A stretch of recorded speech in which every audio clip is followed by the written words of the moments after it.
name is Laurie Woodard, and I'm helping organize the community part of My Brother's Keeper initiative from the White House.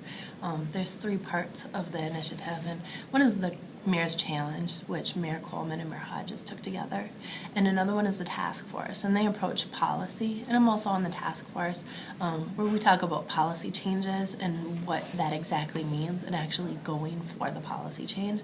And then there's the community end of it, where basically we're known as the front line.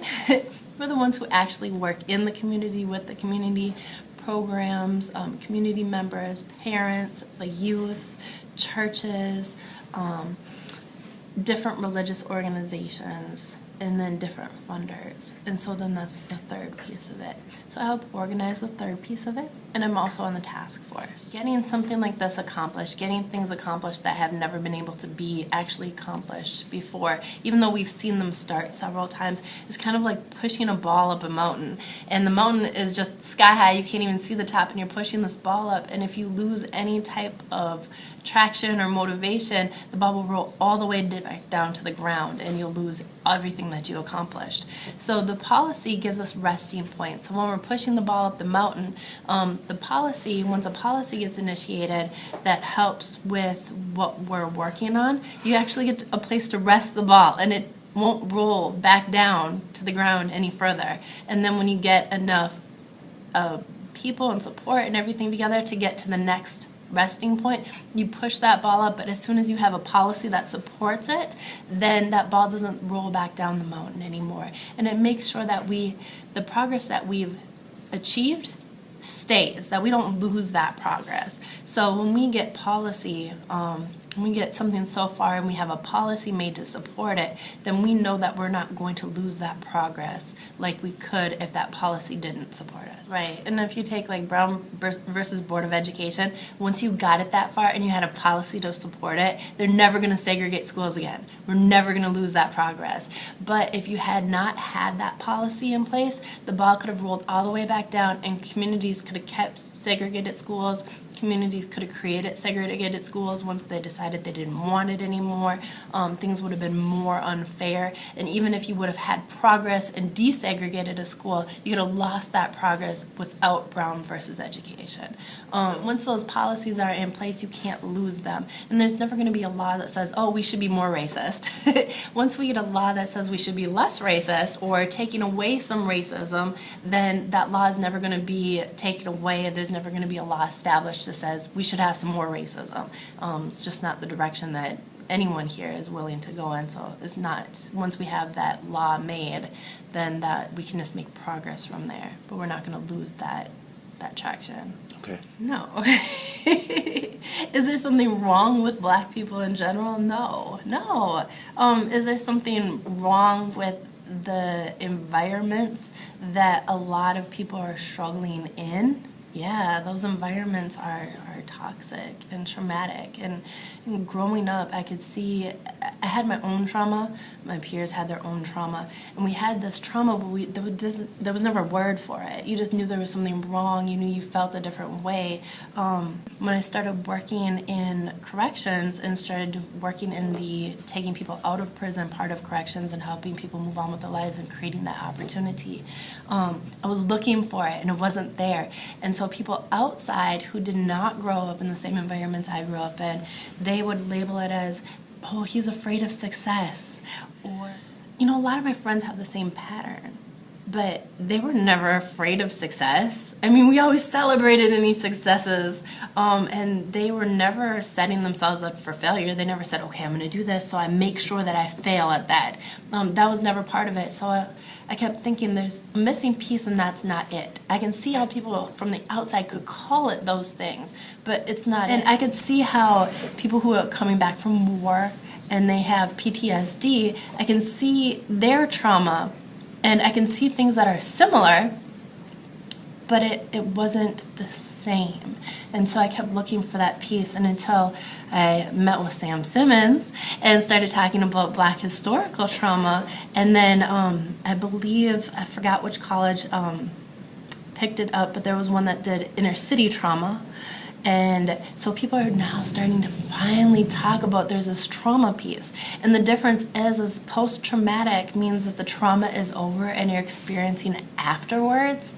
And this trauma never ends. For some people, it never ends. It's trauma piled on trauma piled on trauma piled on, dealing with your parents' trauma piled on, dealing with your grandparents' trauma, and then dealing with your own trauma, and the trauma never ends. So it's dealing with trauma, and it's dealing with post-traumatic stress disorder, and it's dealing with that, but it's also dealing with current trauma while you're dealing with the past trauma, and the trauma never goes away, and you never see an end to it.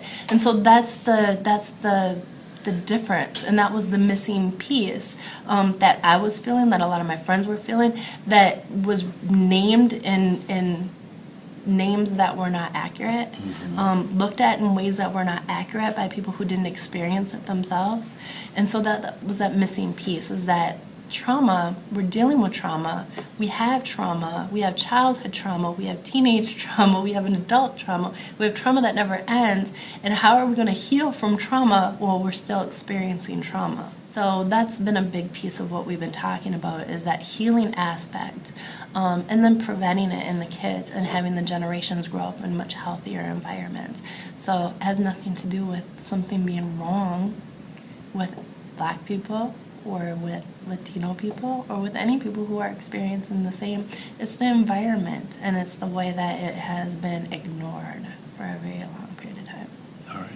So My Brother's Keeper has, like I said, they have the policy part, and the policy review is very quick. They give us 180 days to establish all of our meetings, make a policy suggestion, and roll it out. And so it happens very quick, and one of the things I love is that you can't just talk about it, you can't just meet about it, you can't just say it needs to change and then say, oh yeah, it's kind of played out now, it's kind of burnt out now, and we all go our separate ways. It has a beginning, it has a designated end that needs a designated policy change. So that's one thing about My Brother's Keeper. What they're doing is on the task force, they created a task force to make that policy change. And there are youth from our cities on the task force giving their voice into this policy change and saying this will work and this won't work. And there are youth who have been in the juvenile justice system. There are youth who have never been in the juvenile justice system but grew up in the public schools. There are youth who dropped out and got their GED. There are youth who have graduated. There are youth who have gone back to diploma programs as a young adult and gotten their diploma that way. So you get a lot of different views from youth who grew up around each other, somewhat different circumstances, somewhat different means to an end, but they all have, a voice that are saying, they're all saying pretty much the same thing. So they're part of that policy review. And then the mayor's challenge is making sure that the mayor's office and the city as a whole support these movements. And then there is the community outreach part. There's funder tables being organized for people who are interested in funding certain things, so we make sure that we don't dry up resources that are needed to make these things happen. And then there's also the community that are coming together. And then my favorite part is there's a newsletter that's youth ran. And so there are youth on the newsletter. There's one 16-year-old designing it and doing the layout for it. And the youth are writing stories about the things that are happening, about their life stories, about what that means to them. They're reporting on different events that are about to happen, encouraging people to attend. So the youth are really getting involved. Youth leadership is huge, because this isn't about me. This is about when I first started this, I didn't mean to get in this role. And when I did get in this role, my biggest thing was create the space for the youth to do this and create the support for the youth to do this, because ultimately it probably will get taken over by the young men in our community. And so just staying up to date, and when you see something you can do something about, or you can work with, or you're like, yes, I have a talent in that area, to jump in and say it or do it. And then also the youth need mentors. So one thing with the newsletter, it's the voice of My Brother's Keeper, and we're having the youth be the voice of My Brother's Keeper, because their voices were the ones that were quieted, and their voices are always the ones that are quieted. So we're having them be the voice of My Brother's Keeper, and they need mentors to be able to do that the way they want to do it and be as loud and as strong a voice as they can be. So if for journalists, working with a young man who's an aspiring journalist will be a big big deal. So just being a positive person, a positive adult to these young men. And that's another thing my Brother's Keeper is talking a lot about, is making sure that there's a positive adult around these young men at all times. The Youth Coordinating Board in Minneapolis brought up a really good point about having a mentoring attitude. So helping adults have a mentoring attitude, then those mentorships will naturally form. So if you come around youth and you have a mentoring attitude, not necessarily that you're mentoring those youth, but you have that attitude of being a mentor, those mentoring relationships will naturally form. And then all of a sudden you're going to have a neighbor who ends up being a mentor on accident because they had a mentoring attitude and they cared and they were the caring adult around the boy in their neighborhood. Or you'll have somebody at the school end up being a mentor and just carrying themselves as a mentor throughout the school because they have a mentoring attitude. So developing that mentoring attitude is another project that we've really kind of talked about and we're starting to work on. We're going through action plan next month, so we'll see exactly how that looks as an action plan, but it's been a really important conversation.